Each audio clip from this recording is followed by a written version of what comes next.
Rosemond, can you tell us a little about how you ventured into the practice of law? All right, awesome. Okay, so where do I start from? Do I start from before the beginning or the beginning? I'll start from, okay, so I know everybody has, I know everybody has this typical story. My parents wanted me to study law, and because they felt that you would have prestige in the society, so go. But it was really, really not my case. However, my mom was a lawyer, although she didn't practice much. But I feel like I had a natural inclination to be very loquacious, meaning I felt I was outspoken. Okay, so caveat, I have a small stature. So I always felt like I needed to always put my mouth where my actions were. I just felt that, so I just knew that whenever Rosemond is around, people cannot ignore her. Right, so all through secondary school and all that. Anyways, I made the decision.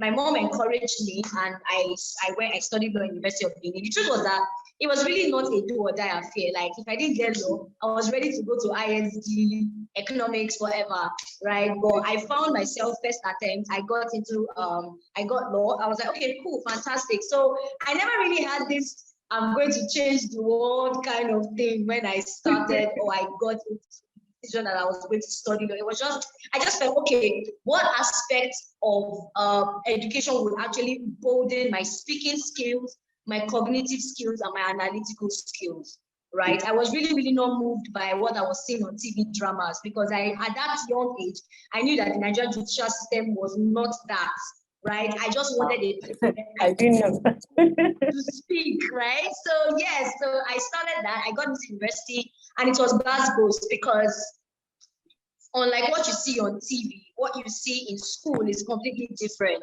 So I basically had to learn how to read, study, all that. Anyways, I won't bore you with so much information. But what I would just typically say is that I just felt that law was something that would actually enhance the already present skills I had. I could speak. I loved to exchange thoughts. I don't like to argue, right? I know when they talk about lawyers, they say different things like you argue because you're a lawyer. Yes. I like to solve problems creatively. So I felt that being able to present, I wouldn't use the word argument, positions or opinions in a way that you can convince people to agree with your point of view in a creative way, right? Was something that I knew I had the capacity to do. So law just basically enhanced that. So I was not the do or die. If I was going to give it law, I will run to the nearest faculty and like, okay, my people, we are here, right? So it wasn't really a do or die affair for me, but I just found that when I got into that space, it was like I was a fish in water, right? I remember in my 100 level, even before we had done anything, I know usually when universities have these moot and mock competitions, I was heavily involved in that. And I think my first presentation in court, I got best counsel. You know, when they do law sana, for those of us that know, how did you, your mind, you think you're practicing law. No, but it's nothing like it. Law school is just looking at you like this, but just have fun. Don't worry, we'll come to the real school. But it was really good. I found that I was able to connect. So I am somebody, I love crowd, I love to discuss, I love to be with people. So it was really engaging for me. And so when I joined a moot and mock, they call them law chambers, right? I was in Justice Kayode short chambers at the time. So for every time we would have moot and mock competitions, we'd always come first. I would always win best counsel. So everybody just be, Rosemond, she's the Boss didn't exist at that time. But like she's not going to carry stuff on her head. And it felt good because heck, like I had a small stature, but I was known for something. So I felt like that desire to put myself out there and like, look, don't be deceived by this packaging. Right? Explosive, right? So I guess that energy coupled with the fact that I felt that the profession had what it took to bring out the best of me, especially when it comes to being articulate, putting forth my opinions, being creative and solving problems, helped me a lot. So yes, that's how it started. And how did I know, or how did I get to this particular point? I think it was a series of twists and turns, because as much as I felt that I was going to do a lot of court-based practice, when it comes to the real world, I have seen that there are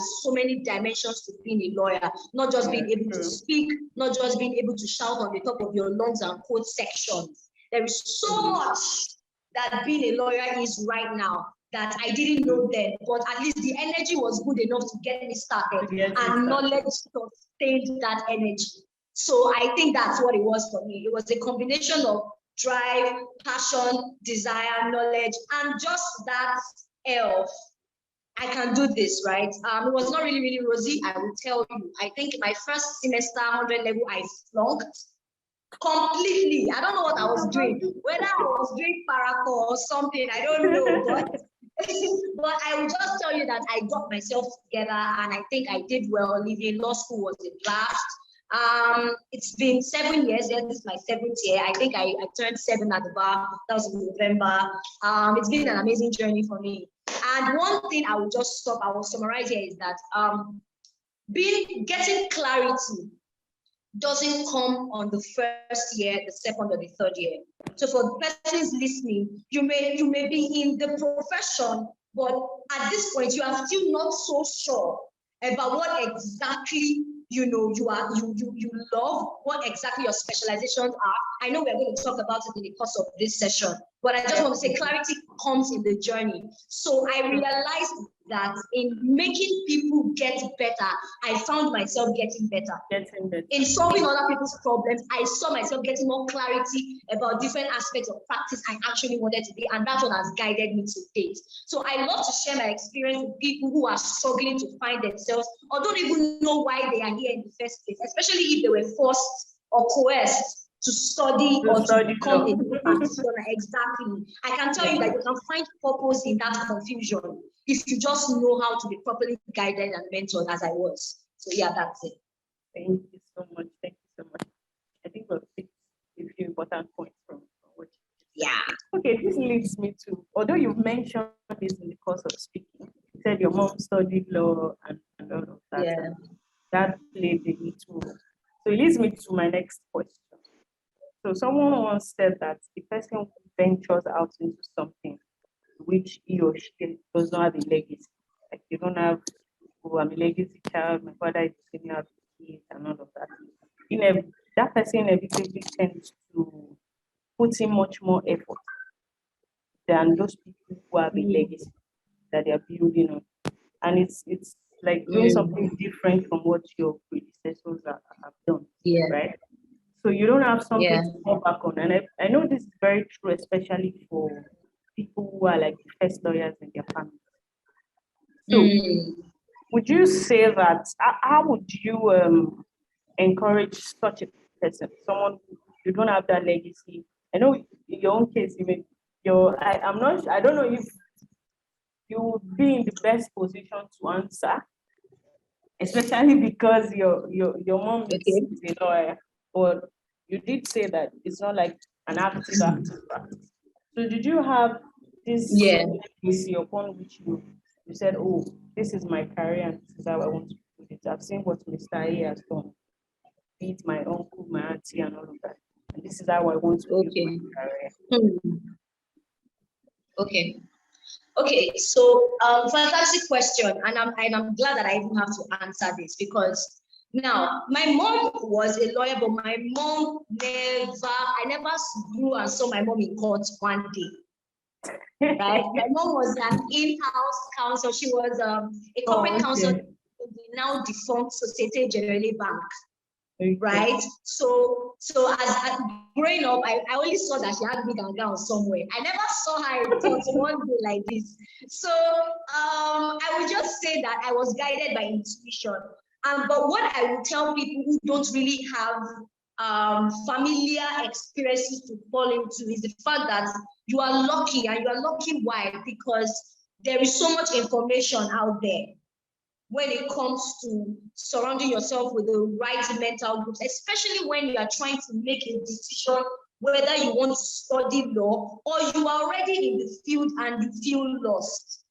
So I think for me, I went with my guts. I went with my intuition. I was not misled by the connotation that they say lawyers used to hammer. Sure, you know, there's lawyer and there's lawyer, right?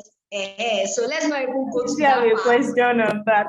Honestly, like I was not even guided by lawyers used to make it big. I never knew what the big law firms were until I came out into the real world. Because as far as school is concerned, it's all theory, it's all exams, it's all you memorizing as many cases as possible and being able to regurgitate during exams, right? So I just knew that this was a system that I just had to dedicate myself to. If in the middle I found I wasn't working for me, I will leave. Right? But in terms of, seriously, I don't like stress, but in terms of being able to surround yourself with people who are excelling in that thing you want to do, I think we have so much information now. I got into school in the year 2008, right? At that time, things had not evolved the way they have evolved now. What is mentorship? I don't understand. Like, I have no clue. As in, I don't know what's mentor, how, who wants to mentor me, what does mentorship even mean? All we knew was to go to school and pass. We did not know what mentorship meant, right? And I wasn't even exposed to technology at that time. Like there was nothing like you say this legal mentorship group on LinkedIn. I don't even know what WhatsApp did not exist. WhatsApp existed in 2008. I can't remember, but I'm not sure. Yeah, I think so.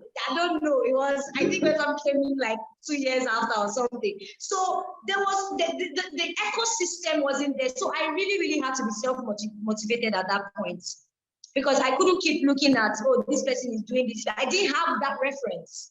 All I had was that I just wanted to excel. I just wanted to do well. I just wanted to be known to be somebody who was articulate and who was smart. I wanted to be perceived as a smart person, and I consciously built that around me, right? I consciously built that. So for people who don't have reference points, you are lucky. Now there's technology. Now you have different mentorship groups in different places. And right now you have LinkedIn. And LinkedIn, Elizabeth, are you listening to me? On LinkedIn, if you don't need a mentor, just go and be scrolling. You'll be motivated. You'll be motivated by what other people are achieving daily. You just see, are you looking for a daily dose of motivation? Just go through your LinkedIn and see people who, despite all odds, are making stuff happen, right? So I don't put the responsibility for motivation on another person. I tell myself that I am the one that has the engine room of my life. I am the one with the driver keys. So I can't wait for someone to motivate me. If I can't find anything to do, I take what I have and I make the best out of it.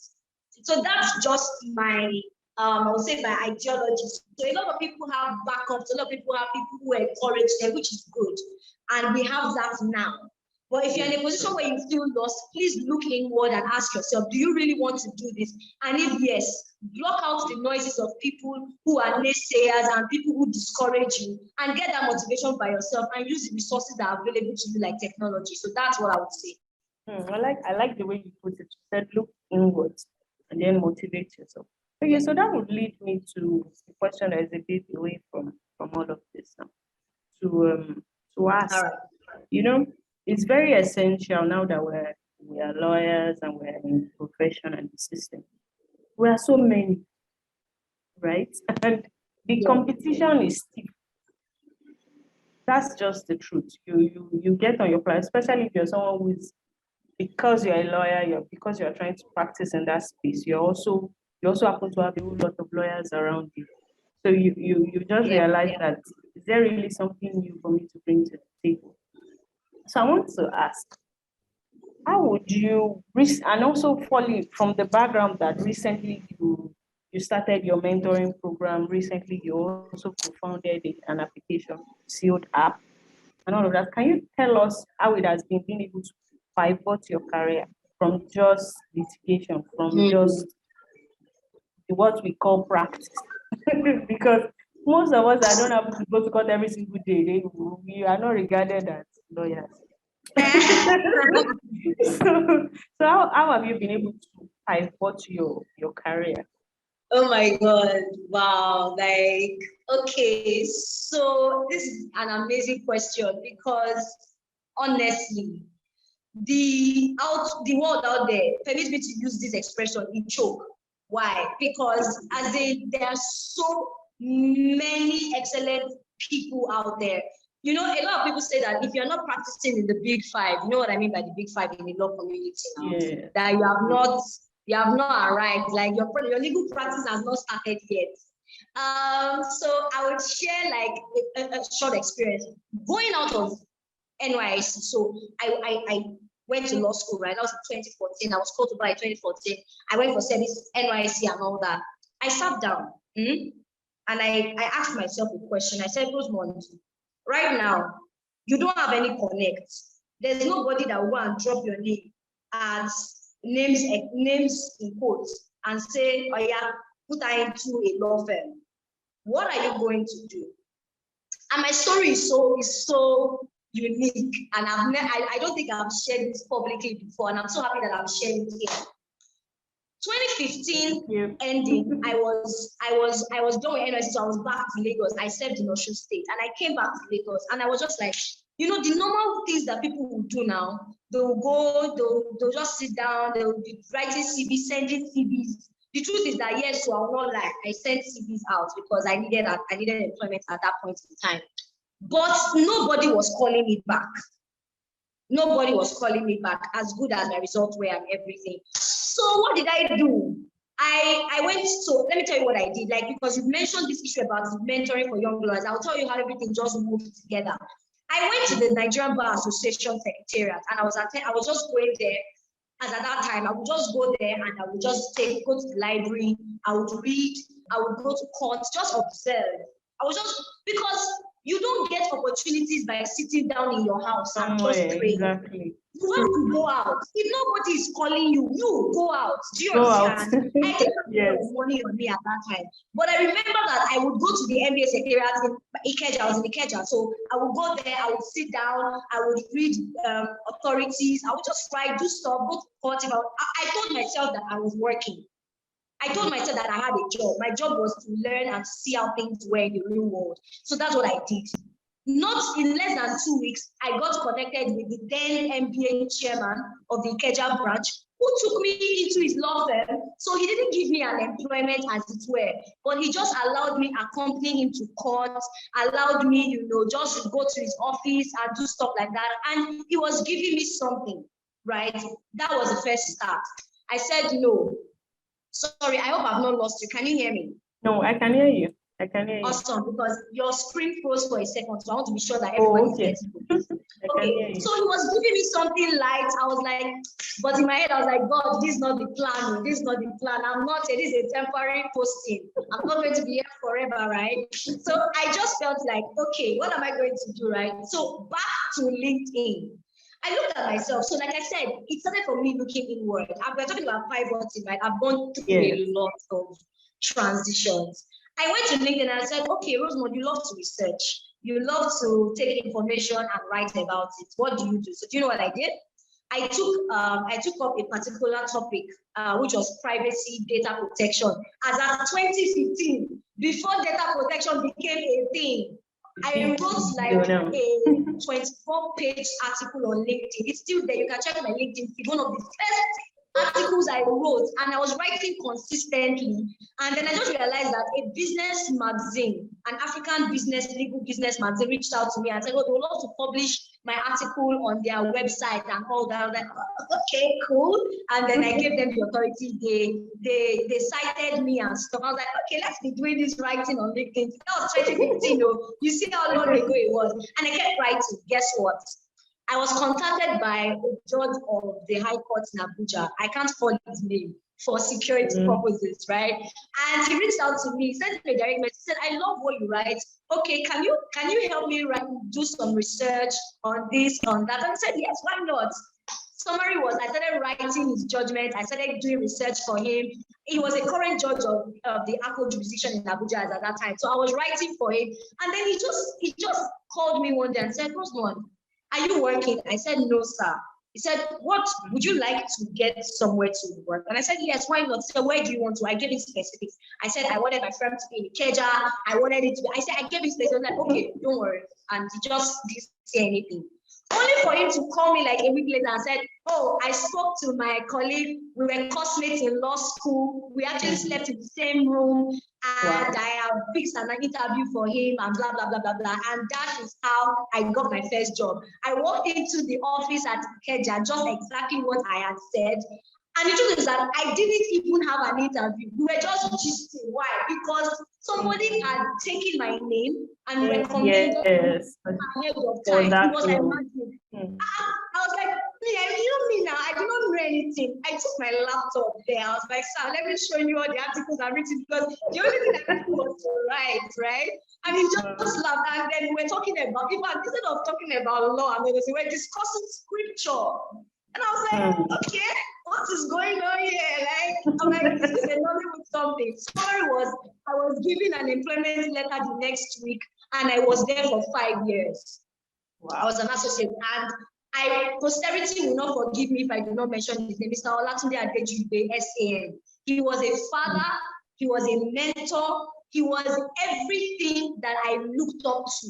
Right, he was a senior advocate of Nigeria, and to me, he's one of the best that I have worked with. The excellence. So I was there. So 2015, 2016, 2017, 2018, 2019, 2020. I was there for 5 years, and I can tell you that foundation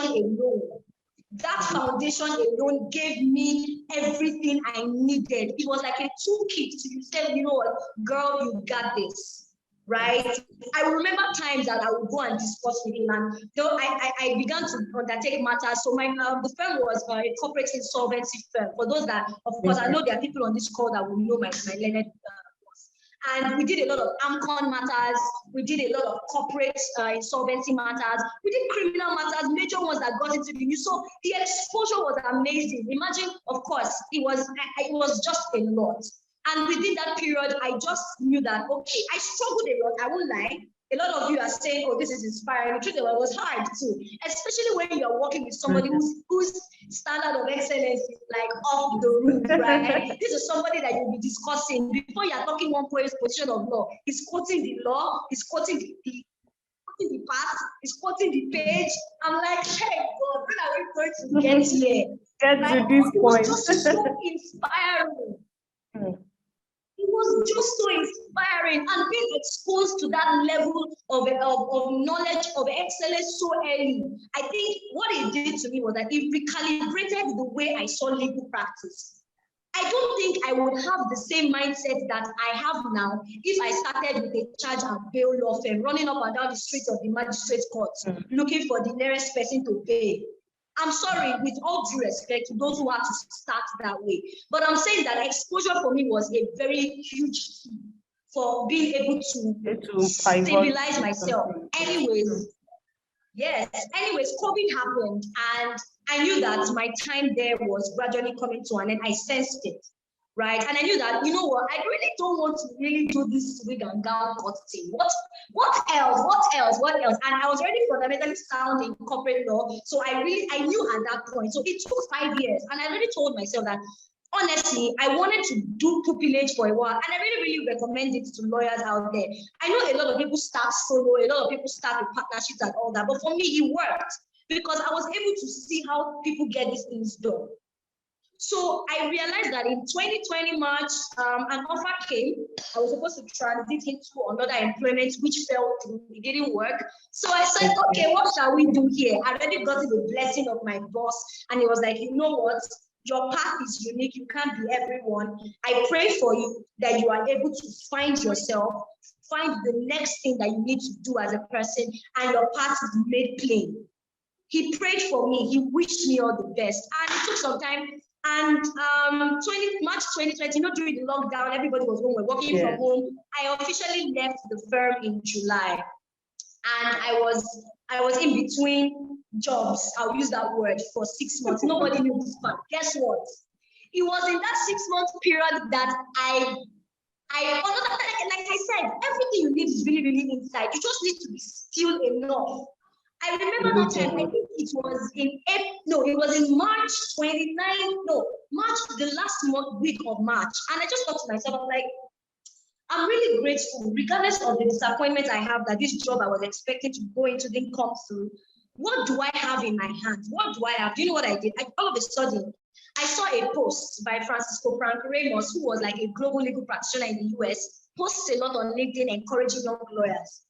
One audacious spirit just came upon me. I sent him a message on LinkedIn. I said, sir, I would love to host you to talk to us on, the future of law and practice after COVID-19. Immediately he replied, I'm like, hello, sir. What's going on? You or someone else. Like, he replied and said, okay, awesome, let's fix something. Global star. I was so excited, right? And I started running up on that. I said, okay, let's pick the date. So we chose the 1st of April 2020, right? And I'm sure you guys saw the flyer. Like, it was like, people like, I think that's how did you get him? got to know. They're like, who is this one? Like, what's going on here, right? So, like, it was a lot. We had over about 300 people who registered. And so, like, it was really backed. But I was like, this is a thing. Because after that interview, that was within that period, I was doing webinars. You know that time webinars were very, very popular, right? They just came up and everybody was doing webinar, So I was like, amongst the first trail of people that started the webinar thing. So after Francisco Frank Ramos, that is how audacity just came upon me. I started reaching out to different legal practitioners across different continents and said, sir, I want to speak to you on this. Like, I had boldness. I want to speak to you on this. And yes, and I would say it was a privilege. I also hosted the amazing Mr. Babalola Ajibade SAN. He came on the program during his campaign when he was running for NBA president at the time. So he was just talking about how young lawyers will improve, how lawyers, it was just amazing. It was just back to back from the US. I can count a couple of countries that we had those events. And that was how that passion to just really, really help as many young lawyers around you get clarity came on. And so it was either I was hosting a program or I was being featured on one. And I would say the rest of the thing is history, right? I just took advantage of the network that I had built. And I was very courageous. I didn't allow anybody tell me, no, you can't do it. I carved my own path. And I knew that. And something within me told me that the way legal practice would be after COVID would be so different. And I just felt like, you know what, I want to be part of that new trend. Like the theme of this is creating your path as a new generation lawyer. I didn't have to think that, oh, this is how other people are doing it. Or if you're not practicing, then you are behind. I just picked something that I knew was my thing and I ran with it. I cannot till today tell you the numbers of doors those connections have brought me. Why? Because I just felt like there was a need. And I wasn't surprised. Young lawyers began to reach out to me and I said, you know what? I'm going to help you. So currently, I'm also part of the mentors on the Legally Engaged program by Chove Tokwa. I think that's her name. Yeah. So I have been mentoring a couple of young lawyers across different universities from March till date. Right. So it's just been that. Anyways, that was for the mentor. So that's how the mentorship part came about. Then, within that period, I still was not in paid employment though. So let's not forget that I was still in between jobs. Suddenly, I walked into the office of a particular friend who we had met some years before, and he ran his law firm, right? Summary was, he offered me a partnership position to be a partner in his law firm. And I was like, okay, this is good. I would love to work with this. And we already had working history. So I became a partner in the law firm. And you know that partnership comes with a lot of benefits, especially when you are doing well. You are pulling your own weight and you are getting things done. So that is how I found myself into legal practice properly again. And I was now going for matters. But the beautiful thing was that I could work on my own terms. So do you know that I just said my partner, just be going to court. Let me sit down and do the transactions and the AGR and I just like, you know what? As far as we can know is concerned, I'm not saying that if you are in that position, you are wrong. I'm so sorry. I'm just giving you my journey, right? So I head the commercial and corporate department of the firm. So anything that comes cross-continental transactions and all that, private equity, corporate mergers, all those things, I enjoy doing it because I realize that I just enjoy doing it, right? So that is it, and there's so much more to say, but I would say that was a summary of how I will begin to pivot till this point. And I'm not done, like I'm still evolving. There's one thing I always say, give yourself the permission to evolve. I always say it. And let's not forget though, on the side, I co-founded a legal tech company, which was one of the beneficiaries of a grant by the Nigerian Bar Association section of business law. That's another one that I itself, like the journey of that one.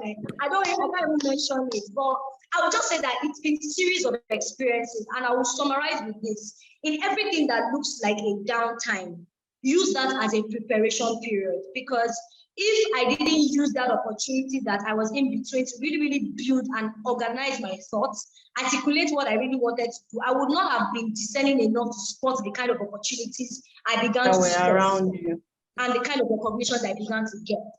Exactly. So I think that's what it is. And I'm not in competition with anybody. So I just love to day by day, stay on my lane and just do good work. I think just do good work. That's just what it is for me. Thank you so much, Rosemond. Thank you so much. So it is possible to fight, but you just need to be able to identify the need and use that opportunity. So we'll quickly just go into question and answers. I know our audience have questions for you. So for the next couple of seconds, please, if you have a question, just raise your hand up electronically.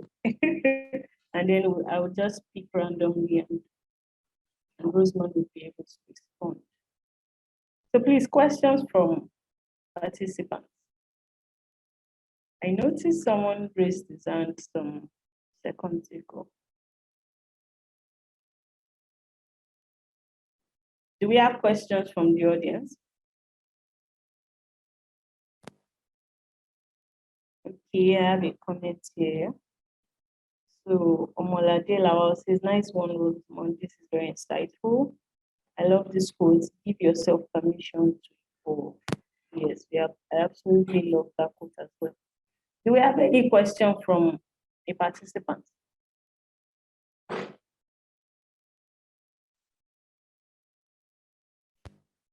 Can you hear me? Yes. All right, awesome. Okay. Network is trying to be funny, but it cannot be funny today. Yeah. You're back on now. I am. Yes, we can see you, can hear you. So I'm asking if we have people in the audience that have questions for our speaker. Please hit me with your questions, please. Thank you. Okay. While we're all gathering our thoughts, we'll take a short break. And then when we come back, we'll have the session with Mr. Olumide. Then I'm sure by then we should have 1 or 2 questions from our audience for Rosemond. Thank you so much for sharing your journey with us. That's been inspiring for me. Thank you. And thank you so much. So we'll just take a break for about 5 minutes. We'll share with us some of what we do at LawPavilion. And I'm sure this will benefit our audience as well.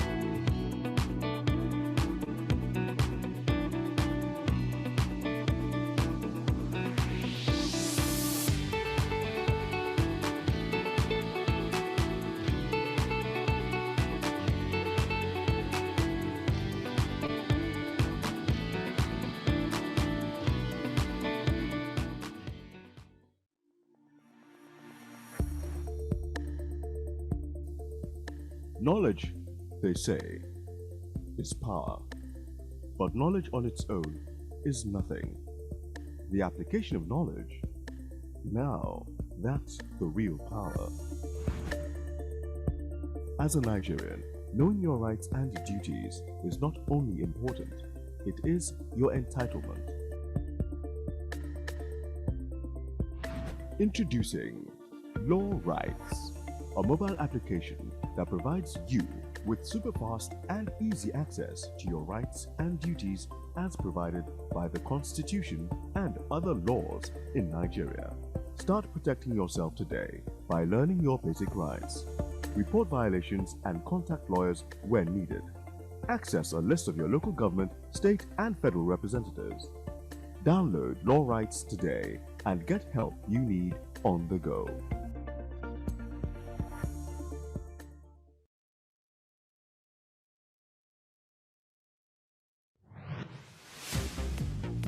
LawPavilion introduces Primsol, our most fascinating product yet. Primsol is the improved online version of Prime, our analytics-powered legal research application that contains the most robust, trusted and cited electronic law report library in Nigeria. Just like Prime, Primsol also comes with all the laws of the Federation, all the civil procedure rules, 61 years consolidated index and digest of authorities on all issues of law. In addition, Primsol contains all the content of our solicitors and arbitrators toolkit. This offers the following: the most robust repository of precedents, forms and agreements, a wide array of analyzed commercial cases, regulations, guidelines and policies from all the major ministries, departments and agencies in Nigeria. Primsol offers all these unique features in one easy-to-use interface that empowers you to be the most reliable and effective solo lawyer or organization. Log on to primsol.lawpavilion.com today. Sign up and it's all yours.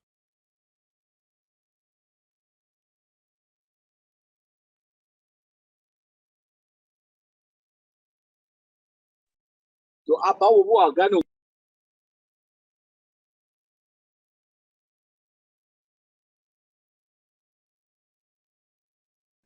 All right. Good afternoon again, everyone. Thank you for joining us. We just had our first session with Ms. Rosemond, Othihiwa, where she shared with us extensively about her journey into legal practice and how she has been able to sustain her practice and pivot into very interesting areas of practice. And we'll be going into the second session now with our speaker, Mr. Olumide Babalola. He joined us a few minutes ago. Mr. Olumide, you're welcome, sir. Hello, sir. I don't know if you can hear us. Thank you for the invitation. I'm here. Yeah. Okay, all right. Welcome, sir. He would be speaking to us about you being able to position yourself globally as a new generation. Thank you so much for joining us once again, sir. Mr. Olumide Babalola. Thank you, Elizabeth, for the invitation again. He's a lawyer. Salute, it's so good to see you, sir. Okay. Yes. He's a veteran lawyer. And I just want us to go quickly into it. Sir, you have the floor.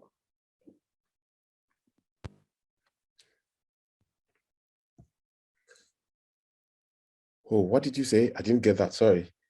I said we can go into your session now, sir. Okay, thank you. So I have a PowerPoint that I want to speak to. So yes. So I'm just going to be as brief as possible.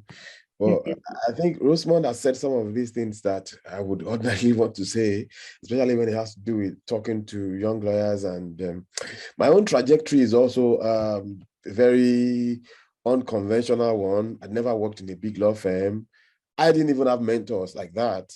I didn't have people you could really maybe learn from directly, maybe from afar. Yeah, I learned from people from afar. But there are some things I want to speak to. So if you are talking about global positioning, I'm not sure I've really positioned myself globally like that, because I can count the number of international briefs I have. So it's not as if I am also a global lawyer, so to speak. But well, I have been asked to speak on it, so I would have to speak on it as well.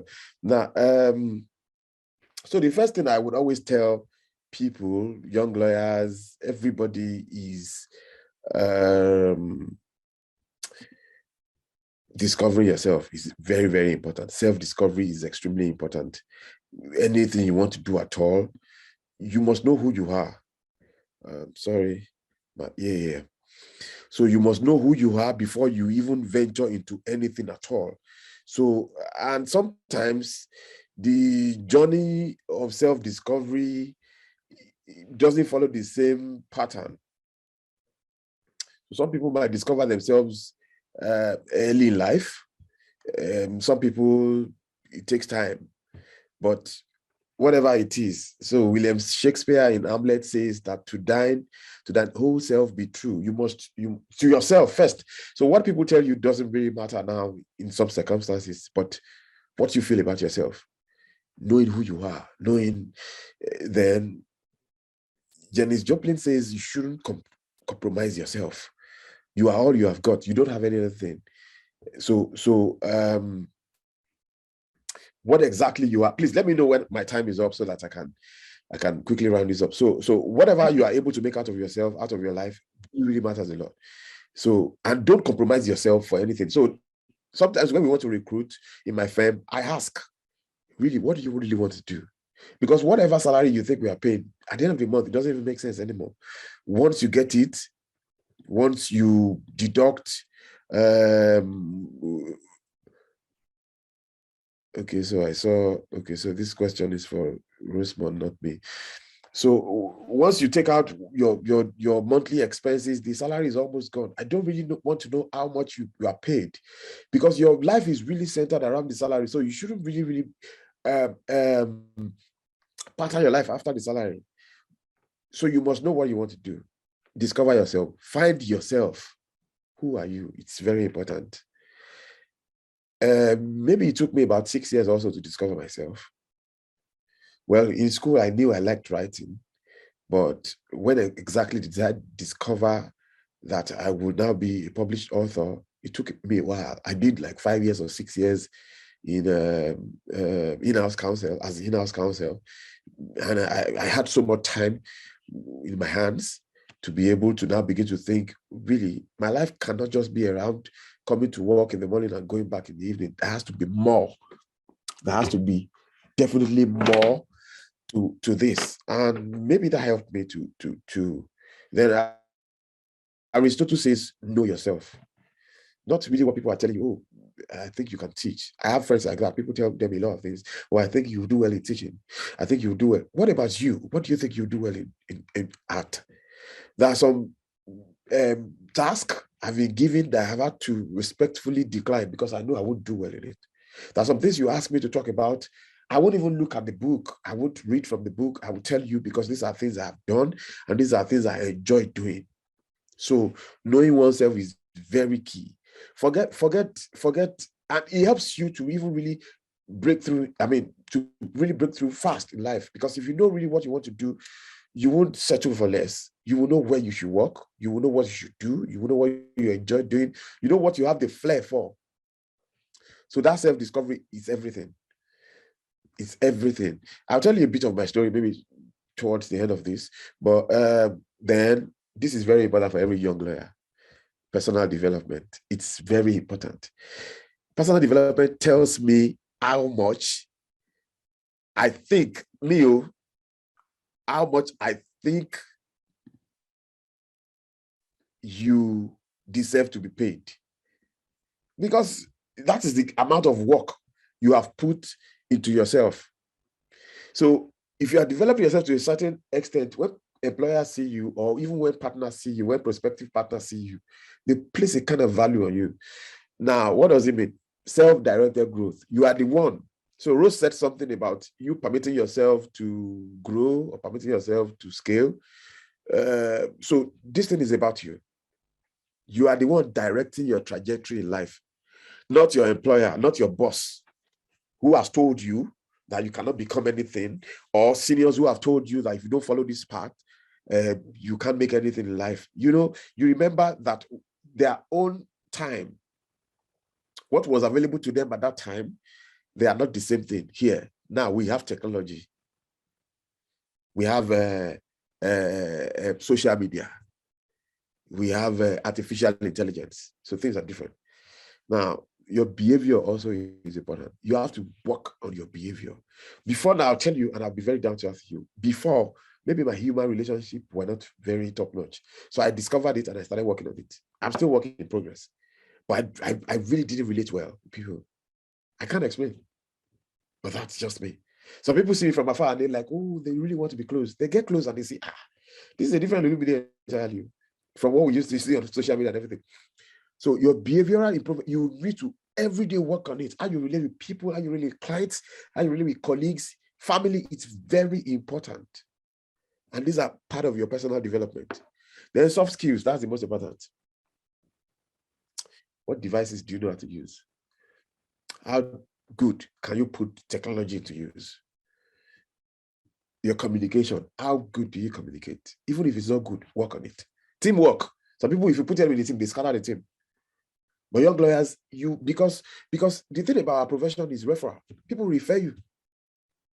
So how do you go out of your way to solve people's problem? I tell my colleagues in the office, forget salary, but the first thing that should be in your head is problem solving. I have not been stable in Nigeria for the past 1 or 2 years, but clients keep coming. They don't care because they know Olumide will go out of his way to solve their problems. It's very important. Before money, before we even charge, before we even say, oh, this is how much I will collect, I solve the problem first. Yesterday, a client reached out to us and said, oh, the colleague was arrested at EFCC. First of all, I deployed lawyers to go there, get them out, and I'll give them my bill. But they saw how we have done. You can't even beat down my bill because you saw the kind of work I've done. I wanted to solve your problem first. And that should also be our attitude at work.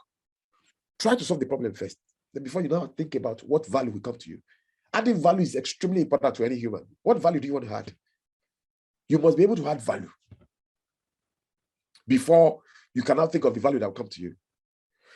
The critical thinking, you must be able to analyze. I mean, lawyers, we will teach ourselves. You want to begin to analyze each problem and see, oh, how can we circumvent this problem? Then your decision making also has to be top notch, not just personal, organizational. Then how do you manage stress? I tell my colleagues that looking at me like this, people can say, oh, I write, I do this. I groove. Oh. I wish I could see your faces, but I groove. I go out. I find time to go for parties. I go for events. I do it. But some people might not even think I do it, but I do it. Maybe people will start seeing me in the streets of Lagos, whenever it is. But you must know how to manage stress. Me, when I read to a certain extent and I see that my assimilation is going down, and I see that my assimilation is going down, I stop. I can't kill myself. I take time out, I rest, then I come back. Then career growth. What are you doing to grow yourself? Don't always look out for your employer to grow you. I tell people, I've only been doing data protection for less than, I started June 2019. So this is 2021. So just about 2 years, thereabout. So, but this is not what any mentor or anybody, I put myself into it. I exact myself. I see my internet is unstable. Can you guys hear me? Yes, we can, sir. Yes, I can see. Thank you. My internet is unstable. So the career growth is very important. Most importantly for young lawyers, your appearance. It's not just only in Nigeria. Everywhere in the world, how you appear shows how people will relate with you. You go, you dress shabbily, and I'm not talking about you wearing anything expensive, not necessarily wearing suits. It is only when I go to court that I wear suits, or when I have it. I really don't even like wearing suits. I really don't like it. But when I have to wear, I wear it. But you don't always have to wear suits. We have a whole lot of senior lawyers who, hardly when they are even talking at events, they wear track. So it is not about what you wear. but about how smart you are. I have seen lawyers dress shabbily. How can you even charge clients? When they look at what you're wearing, your people will say that whoever will give somebody attire, you look at what the person is wearing. It is extremely important. It doesn't have to be designers, it doesn't have to be expensive, but you just have to be presentable. Whatever you wear has to be neat, has to be good looking. Now, this is very important too, and I think it has helped me so much. Personal branding, they say it is just that process where an individual you have to make active effort. You manage other people's impression about the skills you have, your ability, and your experiences. That's all. So maybe I have tried so much that I have put it out there that I have skills. I have so much skills around data protection. But if you really relate with me, if you think that I'm also still learning data protection, I'm still also learning. Oh, so it breaks. Sorry, my network here is terrible. I'm so sorry that it breaks. But I can share the slide with you. I mean, then you can also look at it afterwards. But so that's the personal branding. You give people the impression that you have skills and you have ability and you have experiences. So if you have skills and you don't give people that impression, then you are not branding yourself personally. If you have, and I'll tell you, data protection, there's so many people in Nigeria who know it more than I do. But maybe I put myself out there more than them. Maybe that's why people think, oh, data protection and everything. Some people even inspired me to enter data protection. I would always mention Ridwan. I would always mention him. Now, so that's the thing about personal branding. Promotion of your strength, and you need to promote it. LinkedIn. So Rose was talking about LinkedIn. Some people go to LinkedIn and they get depressed. I go there and I get inspired. I get ideas of what else I can do to put myself out there. Then you have to build a reputation for yourself. You cannot be a jack of all trades. Before now, too, I used to say full service. We do full service. You cannot be doing full service in this saturated legal profession where there are so many people all over. Nigeria has well over 50,000 or 100,000 lawyers doing almost the same thing. You have to set yourself apart. You have to find a niche. You have to build a reputation for yourself. Whether this guy is known for this. Now, I do so many things in my law firm, but everybody says data protection, privacy. That is the branding I've given myself. That's the reputation I've given myself. Then you have to keep projecting your image. You won't sit down every day, every week. If there's a week or 2 weeks, even if people will send me messages, Olumide, we've not heard from you this week. People have expectations. They want to hear from you. At times people will say, Olumide, write on this thing, please. We want to hear your opinion on it. You have to keep putting yourself there. Because there are so many people. I'll tell you something about my CNN case, maybe later, maybe in the next slide or so. Now, attractive appearance, you have to be attractive. That one is key. I said that earlier.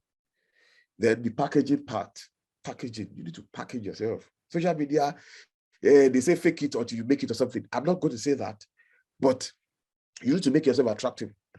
Because if you fake it and they come out to you and you can't talk or you can't even deliver, you mess yourself up. So what packaging does to you, it protects you from distraction. People won't tell you what you are because you have already given them what you want to be or what you are. They will not tell you, oh, come and do this or come and do that because they already know what you are.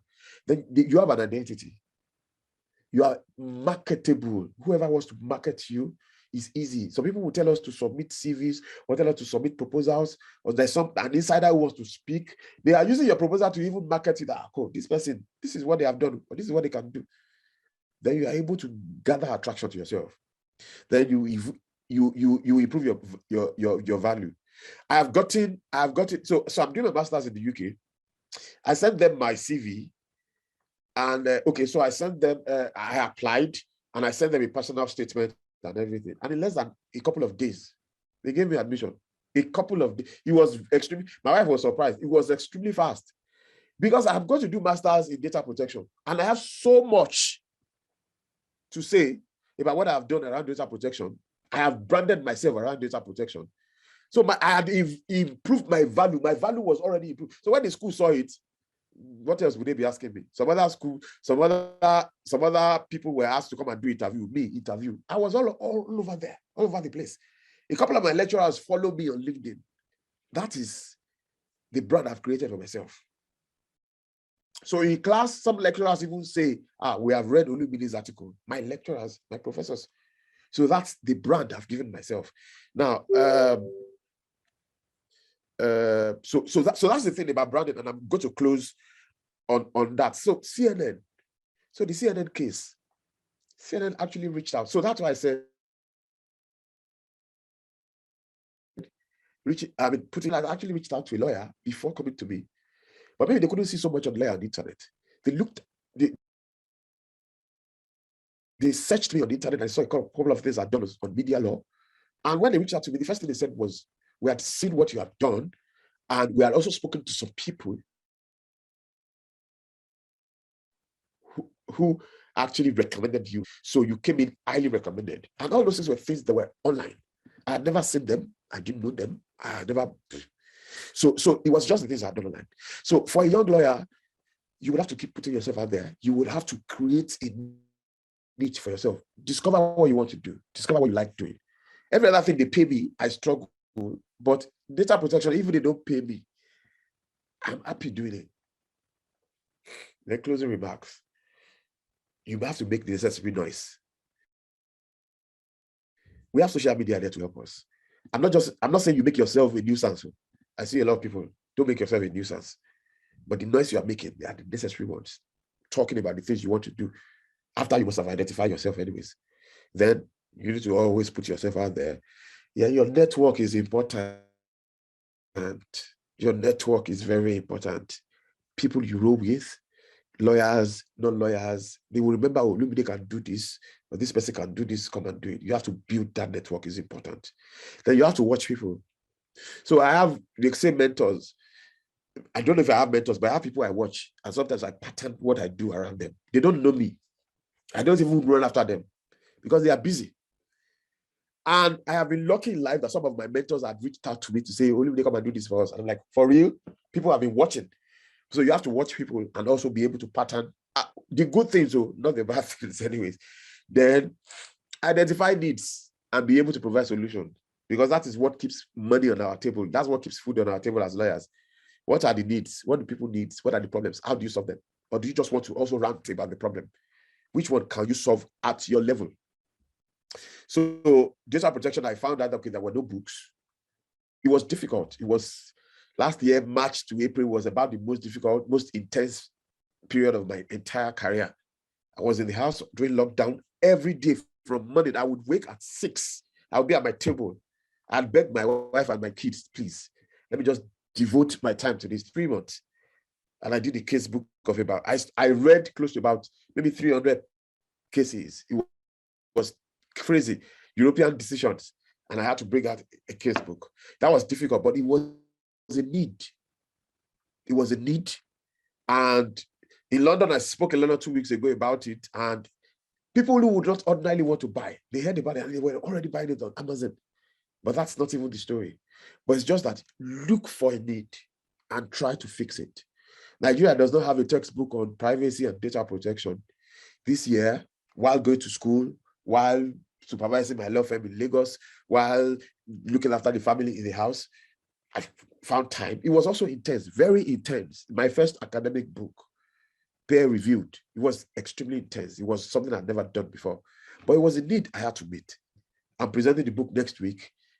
But more than the money, it's not even about the money, because I mean, people who publish know that these things come in, they trickle in, they come in bits. So it's not even what I've invested that I'm really going to get at once. So they come in piecemeal. But the leverage the book is going to give me, or the leverage it has started giving me already. So it's a need that I've labored to meet. So as young lawyers, apart from the money you get from the firm, apart from what are the problems, because that's what will stand you out. They will say, oh, when this guy is around, or when the time is around, he's able to fix this problem. Or clients will say, no, let this person deal with this because we know he's going to fix it. It's very important for you. I don't want to take too much of your time. For me, that is all from my head. I think I covered everything. So that's it. So if you have any question, please let's go ahead. I don't know if you have any question. Thank you. Thank you so much, sir. I believe we learned a lot from your session. meet that need. I love that part where you said that you labored to meet that. And I mean, it's providing the leverage. Already we are seeing the press releases, information out there about what you've done. We're going to be taking questions now. If we have questions from the audience or participants for Mr. Olumide and for Ms. Rosemond. So, but ahead of that, while we wait for us sending our questions, you can just drop it in the chat room and we electronically raise up your hand and then we'll unmute you to ask your question. So I will just start with this question that was directed at Rosemond.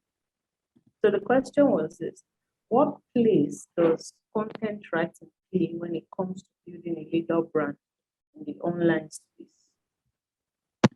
Okay, first of all, I would say, Mr. Olumide, it's such an honor to hear you speak. Every time I listen to you, I just get inspired all over again. We practically look up to you, and I'm so grateful for all the help and all the assistance you've always given to us, even while we organize our own events. So, yeah, okay. So that question I think has been answered, but I will just highlight it. Now, everybody talks about being a thought leader, being a thought leader, being a thought leader. I think from Mr. Olumide's life alone, you can see what content writing can do to position you as a brand, right? He's spoken a lot about identifying, knowing who you are, knowing your strengths, and also being able to curate not just noise, but practical, relevant, time-conscious, and very usable content to be able to show that you have expertise in a particular field or you have a lot of knowledge in a particular field. So there is no way you would say that whatever it is you put online there does not, in a way, it gives people a perception that, okay, she's writing on this, she's passionate about it. There's something that this person knows about it. And as you do that with consistency, right, people identify you with something. And there was something really amazing that something they said. He said, yes, I write a lot on data protection and all that, but he does other things. So nobody's saying that you must exactly do one thing, but find one thing that if they wake you up at night, you can write on, you can talk about, you can walk into a room and explain that.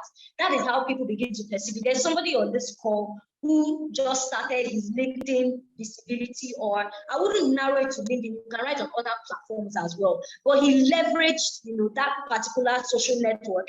And prior to then, like nobody really knew he was, but right now he's attending events, people are inviting him for conferences, he's making collaborations with people in the space. He's known as a real estate lawyer in this particular thing. Why? Because he constantly kept putting out content, asking relevant questions, identifying the needs of the possible viewers of his content, and building and writing solutions to their perceived needs. When you do that consistently, with emphasis on consistency, you become more or less like a thought leader in that space. And of course, your visibility skyrockets, especially when the solutions you bring are very practical and usable. So I would say that it plays a very heavy role in your brand visibility, being able to actually consciously write a lot. Like I told you, to be honest, my first job came as a result of writing. And I'm not saying this, like I said, it doesn't have to be us. You don't have to use our templates. Identify what works for you, right? And carve a way to ensure that you are able to talk about and boldly articulate what you do so that people can identify you and you can get more opportunities. And please, everything that Mr. Olumide said has also answered that question as well. I hope this helps. All right. Thank you so much, Rosemond. Thank you so much. Yeah. So just as we round up, okay, the contents. Yes, like I said, we'll be sharing the slides with us on our platform. So you could just follow us on social media, Instagram, LinkedIn, Facebook. Then you definitely come across the material on our platform. Okay, so I would like us to quickly take a short fill our feedback form. I just dropped it in the chat. You could just click on it and then give us feedback about how this event has been. And we hope that when we call on you again, you'll be open to joining us as well. But if you still have a question, you can drop it here. I'm sure that our speakers will be on hand to respond to us. So I'll just give about a minute for that. And if we don't have questions, just round up.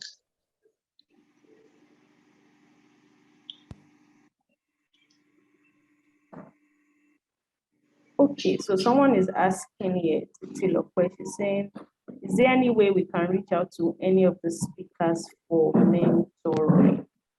Okay, I would have them, Mr. Olumide. Someone is asking, is there any way they can reach out to you for mentoring? Thank you. Honestly, when I get these questions, I get very, very flattered because I honestly don't understand what mentoring means. Honestly, I've had people, I've had young lawyers would say, okay, so I really don't understand. Does it mean we have to be talking every time? Does it mean I really don't know? What me I have done is I look at people, I look at what they have done, and I learn from it. And I have distant mentors, not necessarily, because trust me, I'm not sure how many times I can sit down with people and you are talking, well, maybe people who can reach out to you to ask for advice. No, it's not a problem. A lot of people reach out to me on LinkedIn and they ask, and the ones I can answer, I quickly answer and move on. But for mentoring, it's not a problem. I don't know what, I've had this question several times, that what does it entail? Is it that, okay, we have to create time? And I've seen, I think as a particular program that said, oh, I have to create time for young lawyers, maybe like minimum of 5 hours or 3 hours in a week. It's almost impossible, because you never can be sure of what your itinerary or your plans would be. I'm a student right now, so it's even much more difficult for me right now to even say, oh, so I'm dedicating certain time. But yes, my LinkedIn is there. I'm very, very active on LinkedIn. Anybody can reach out to me. Everybody who has sent me an invitation on LinkedIn, I accept. You can reach to me on LinkedIn. My email is on our website. You can always send me an email. I would always respond. And if you think, oh, you really want to talk to me, or there's something you want, why not? I mean, if it is to mentor, it's fine. But maybe I've not always been a very good mentor in terms of one-on-one interaction. But I hear people tell me, oh, the things I've written, they have learned from it. And I think I really, really feel fulfilled when I hear that, okay, the things I've written, you have read it. I mean, the fact that you can read it, I mean, you are ready, you've learned one or two things from me. So yeah, you can always reach out to me, please. Anytime. All right, thank you so much, Sir Rosemond. Okay, yes, I would also do that, but because I am very, very passionate about this thing, so there are so many ways to be mentored by someone. The person doesn't have to call you 8 a.m. So what are you doing now? Like a very desperate girlfriend, what are you doing now? Right? But you can set up a system of accountability with this person, right? And I think it comes from you being able to reach out and say, okay, I'm inspired by your work. I would love to. So I think one of the things you need to do, especially when trying to do, because a lot of people, they bastardize this word mentoring. All they want is they just want cheap access to people who have a lot to do with their time. And sometimes they don't have the consistency to keep up with the discipline that is required in having access to such people. So what I usually do, or what I would recommend, right? You can please reach out to me. I'm also on LinkedIn as well. You can send me a personal email, rosemondphil@gmail.com. I currently have a batch, so I mentor in batches. So I have a group of law lawyers, law students that I reach out to them once in, I think, 2 weeks. You can join that. You can offer to join that. We can take up the conversation from there. But just explain this thing about mentoring, right? Always position yourself in a way that you are very definite with the goals that you want to achieve as a result of you connecting with this person. Don't just bring somebody and say, I want you to come and babysit me. That's not mentoring, right? That is wanting to be spoon-fed. So I just want to put that out there. So whenever you're sending messages or you want to reach out to me, just say, this is what I want to learn. I feel like I need help in this. And then I can recommend resources to you. And I'm pretty sure that Mr. Olumide will do that as well when you reach out to him. And like I said, you can have mentors from afar also as well. But of course, please reach out to me. I am always available as well. And I actually enjoy having conversations with people to understand, because I just enjoy that interaction, right? So I would say that I'm really not a quiet, shy person. I enjoy interaction. So please reach out. I will be happy to communicate with you and bring some kind of consistency in our communication patterns to help you just go and get better. All right, thank you so much. Thank you so much, Rosemond. Thank you, Mr. Olumide. Thank you so much for your time. Thank you for sharing with us.